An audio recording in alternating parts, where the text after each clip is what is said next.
14 दिसंबर 1972 की वो तारीख याद कीजिए जब जीन सर्नन ने चांद की धूल पर अपना आखिरी कदम रखा था। उस दिन के बाद इंसान ने कभी पीछे मुड़कर नहीं देखा, या शायद हम डर गए थे। इस छोटे से कंकड़ तक पहुंचने के लिए हमने अपनी सबसे बेहतरीन टेक्नोलॉजी, अपनी जान और अरबों डॉलर्स दांव पर लगा दिए हैं। आज पूरे 50 साल से ज्यादा का समय बीत चुका है, आधी सदी। वो पीढ़ी जिसने अपोलो मिशन को टीवी पर लाइव देखा था अब बूढ़ी हो चुकी है। इन 50 सालों में हमने इंटरनेट बनाया, एआई खड़ा किया और पूरी दुनिया को अपनी मुट्ठी में कर लिया, लेकिन हम उस 4 लाख किलोमीटर की दूरी को दोबारा तय नहीं कर पाए। क्यों? आखिर क्या बदल गया था? उस वीरान पत्थर पर फिर से इंसानी कदमों की आहट सुनाई देने वाली है। नासा का आर्टेमिस प्रोग्राम सिर्फ एक वापसी नहीं है, ये एक जिद है, एक ऐसी जिद जो हमें चांद के उस हिस्से पर ले जाएगी जहां आज तक सूरज की किरणें भी नहीं पहुंची। चांद का साउथ पोल, जहां तापमान इतना कम है कि वह लोहे को भी कांच की तरह तोड़ सकता है। पर यहाँ एक बड़ा सवाल खड़ा होता है, क्या हम वाकई तैयार हैं? आज की दुनिया 1960 के दशक की दुनिया से बहुत अलग है। आज हमारे पास बेहतर कंप्यूटर्स हैं, लेकिन चुनौतियां भी उतनी ही घातक हैं। रेडिएशन, आइसोलेशन और अंतरिक्ष की वो डीप स्पेस खामोशी जो इंसान के दिमाग को हिला सकती है। आर्टेमिस महज एक झंडा गाड़ने का मिशन नहीं है, ये मार्स की ओर बढ़ने वाला पहला कदम है। तैयार हो जाइए एक ऐसी यात्रा के लिए जहां हम विज्ञान के उन जटिल पन्नों को पलटेंगे जो हमें dark side of the moon में ले जाएंगे।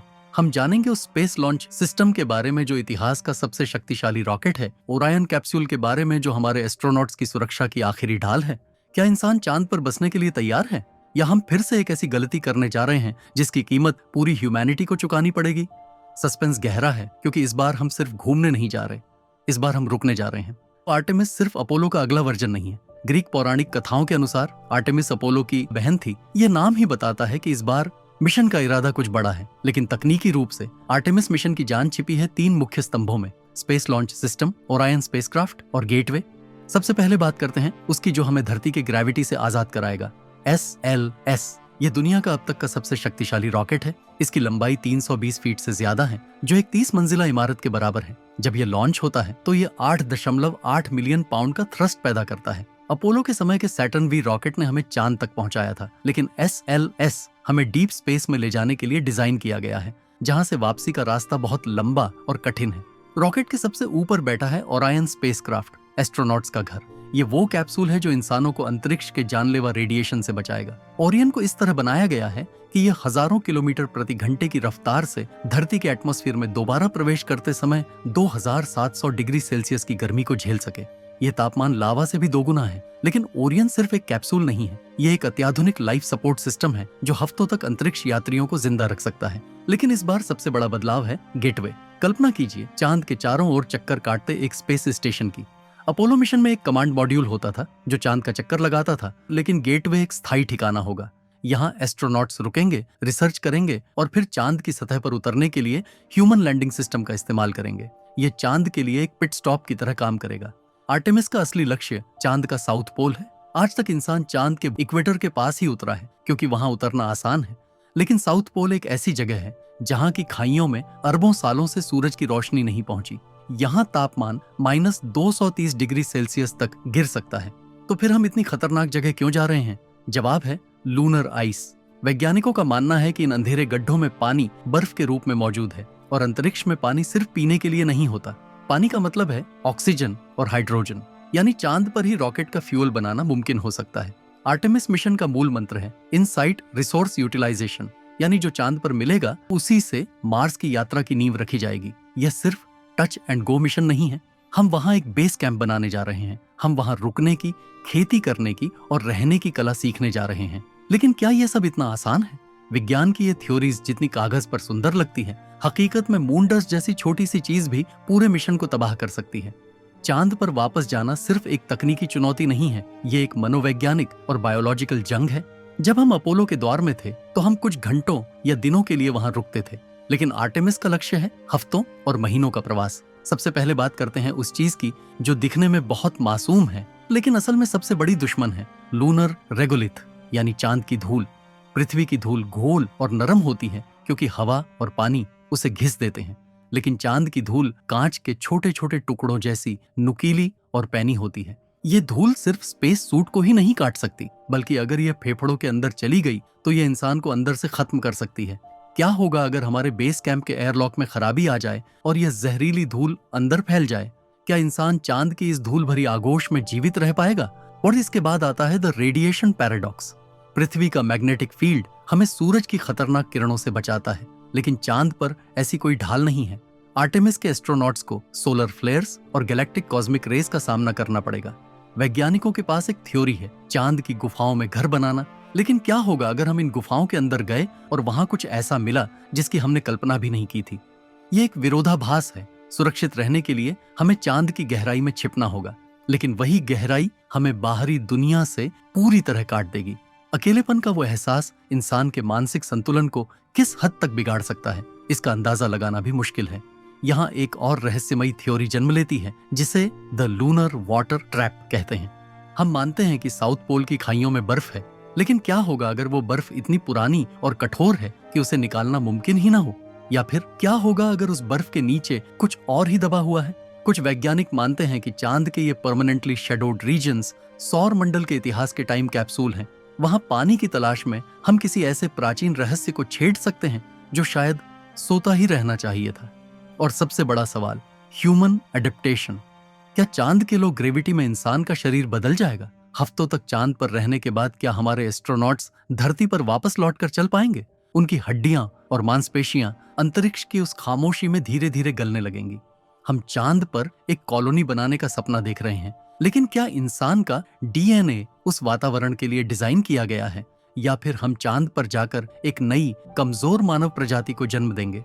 यह मिशन सिर्फ सीमाओं को लांघने के बारे में नहीं है, ये अपनी सीमाओं को जानने के बारे में है। हम उस डेड रॉक को जिंदा करने की कोशिश कर रहे हैं, लेकिन क्या हम वाकई तैयार हैं उस कीमत को चुकाने के लिए जो चांद हमसे मांगेगा? चांद के बारे में एक कड़वा सच ये है कि हम उसके बारे में जितना ज्यादा जानते हैं उतना ही ज्यादा उलझ जाते हैं। सबसे बड़ा रहस्य तो यही है, द 50 ईयर साइलेंस। अगर हमारे पास 1970 के दशक में चांद पर जाने की काबिलियत थी, तो हम अचानक रुक क्यों गए? आधिकारिक तौर पर कहा जाता है कि बजट की कमी थी, लेकिन स्पेस एंथुसियास्ट्स और कुछ लीक हुई रिपोर्ट्स एक अलग ही कहानी बयां करती हैं। क्या चांद पर कुछ ऐसा है जिसने हमें आधी सदी तक दूर रहने पर मजबूर कर दिया? नासा के कुछ पुराने डेटा और हालिया सैटेलाइट इमेजरी में चांद की सतह पर ट्रांजिएंट लूनर फिनोमेना देखे गए हैं।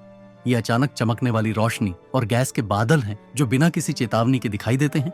चांद को एक डेड रॉक माना जाता है, तो फिर ये हलचल कैसी? क्या चांद के गर्भ में आज भी कोई रहस्यमयी ऊर्जा काम कर रही है? आर्टेमिस मिशन के दौरान जब हमारे एस्ट्रोनॉट्स साउथ पोल की उन गहरी खाइयों में उतरेंगे, तो उनका सामना इसी अज्ञात से होगा। एक और अनसुलझा सवाल है, द लूनर स्वर्ल्स। चांद की सतह पर कुछ ऐसी जगहें हैं जहां धूल के अजीबोगरीब घुमावदार पैटर्न बने हुए हैं।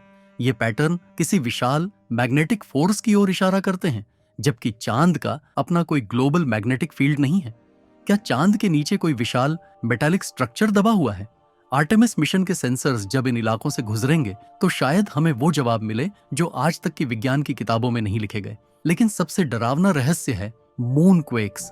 अपोलो मिशन के सीस्मोमीटर्स ने रिकॉर्ड किया था कि चांद पर आने वाले भूकंप कभी-कभी 10 मिनट से ज्यादा चलते हैं।